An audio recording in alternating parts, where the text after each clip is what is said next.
Shabbat Shalom. I hope you're sharing this video during a Shabbat at home. Tonight we've chosen not to have services at Temple Isaiah, but rather to encourage our members and friends to gather around a Shabbat table and to linger for a little bit longer, to share a meal with one another and to engage in the rituals of Shabbat. And yes, to take a look at this week's Torah portion.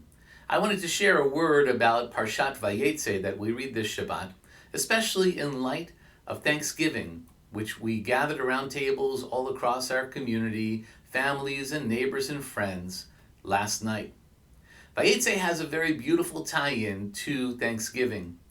Jacob, our ancestor, is fleeing from a difficult situation, having deceived his brother and his father, having stolen the birthright.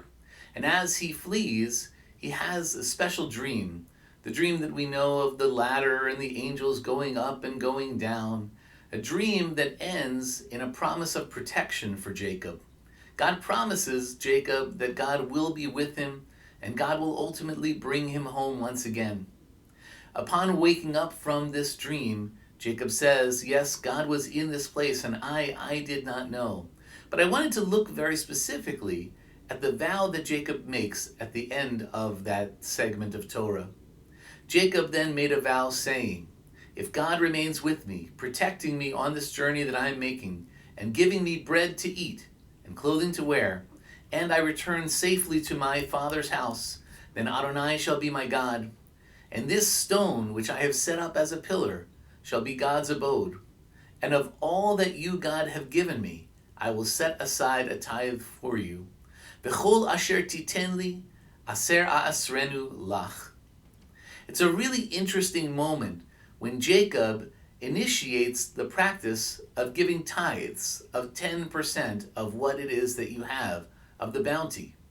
And it teaches us something very specific, particularly when we have experienced the sense of God's protection, of the bounty that surrounds us, of all of the ways in which we are so incredibly blessed.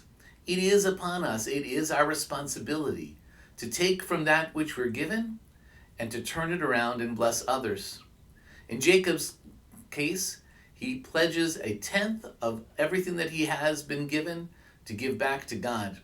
In our case, there are so many ways in which this Thanksgiving holiday calls upon us to support those who are in need inside of our community, whether it's by making donations of food or funds to local food pantries and the various organizations in our community who make sure that while we sit with full bellies around a table, we never forget that there are those in our community who struggle.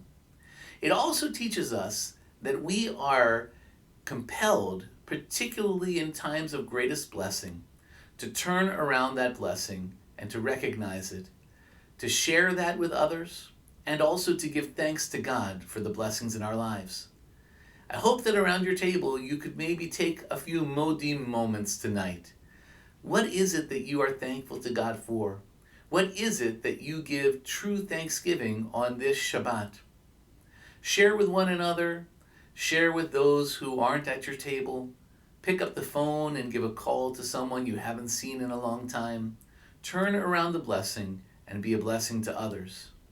And just to make this a very specific tie-in to Thanksgiving and to this Thanksgiving in 2025, you know, they do say, and in fact Jacob was making his vow to prove that there is truly no place like home. Shabbat Shalom.